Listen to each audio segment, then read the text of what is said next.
Alors ça, quand on est arrivé ici, on s'est dit, voilà, il y a des personnes qui étaient en location.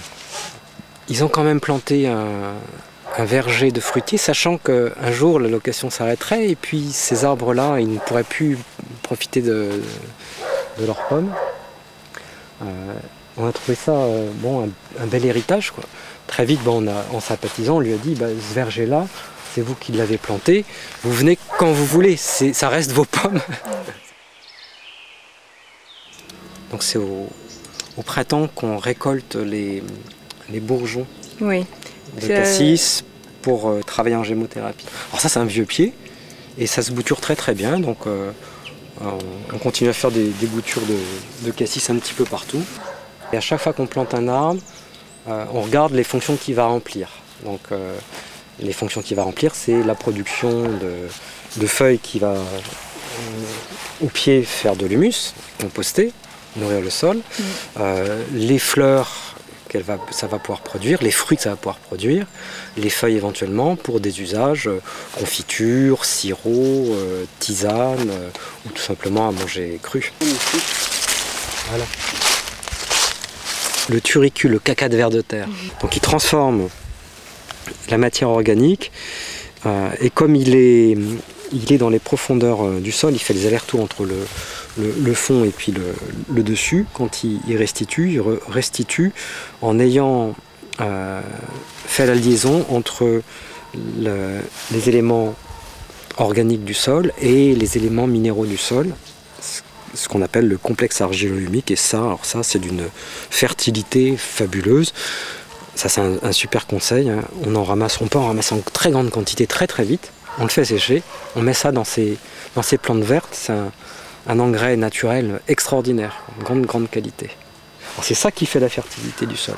Les vers de terre, c'est des laboureurs qui travaillent pour nous et qui sont capables de transformer ça en fertilité en or, quoi. C'est extraordinaire, hein. Voilà. Les pierres. Alors c'est pas le bon moment pour la manger, mais au printemps, les jeunes pousses des pierres ont goût de cèpe. Alors, ça dure très très peu de temps, hein. Ça dure 15 jours, 3 semaines, et après le goût devient et l'odeur devient puissante, même désagréable. Par contre, cuite, elle garde le goût de champignon. Donc on peut, là, ces feuilles-là, par exemple, au printemps plutôt. Hein. Plutôt au printemps. Puis l'été, comme c'est assez bien ombragé, il y a toujours des repousses pour faire un très très bon velouté avec l'ortie, qui a goût de cèpe, quoi. C'est génial, hein. Sans avoir de champignons, on peut se faire un velouté qui a goût de champignons. À partir du printemps, là, on aura des moutons.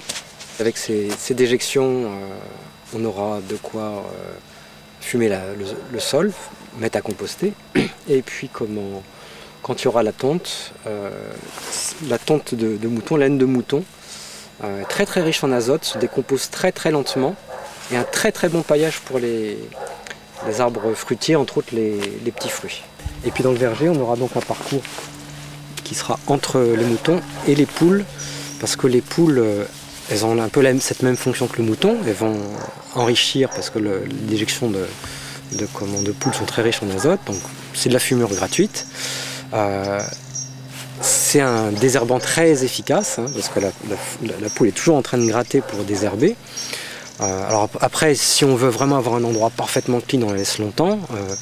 Si on veut un désherbage light, on les laisse pas trop longtemps dans le parcours.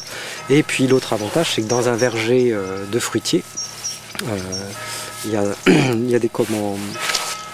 ce qu'on appelle des ravageurs, qui se reproduisent dans un cycle du sol jusque dans l'arbre, après dans le fruit. Et la poule raffole les larves quand elles sont dans leur cycle dans le sol. Donc elles vont venir manger ces ravageurs, entre autres le carpocaps, mais dans la haie où il y a beaucoup de noisetiers, c'est le balana. Donc il y a une régulation de ce ravageur, ça ne va pas tout détruire, parce que la poule n'est pas capable de détruire absolument tout, mais il y a une régulation qui se fait comme ça. On introduit un animal qui va réguler la pression que peut avoir ce ravageur pour avoir une récolte de meilleure qualité.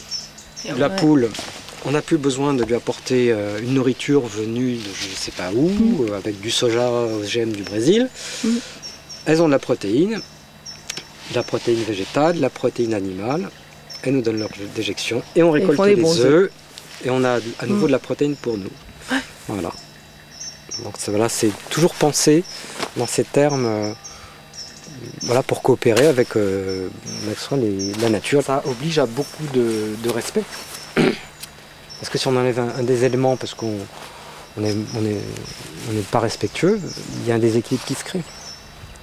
Alors ça, c'est un travail sur le long terme, hein. Ça ne se fait pas en quelques années. Il faudra peut-être 10 ans, 15 ans, 20 ans, et puis au-delà après, parce que nous, on espère que la ferme, après, continuera à être une ferme nourricière.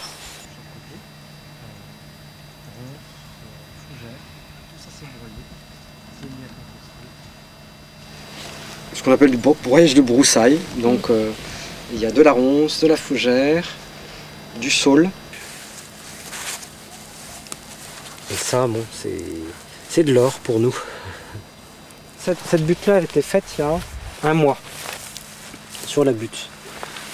Celle-là, elle a été faite au mois de juillet. Regardez, tout a été mangé. Toute cette couverture-là a nourri toute la faune qui est là. Ça s'est décomposé. Là, on va repartir. Là, il faut qu'on le fasse vite parce qu'il y a eu des pluies qui ont commencé à compacter la butte. Recouvrir à nouveau avec du paillage pour que le sol ne reste jamais nu, ne s'abîme pas avec la pluie, et puis assurer la fertilité.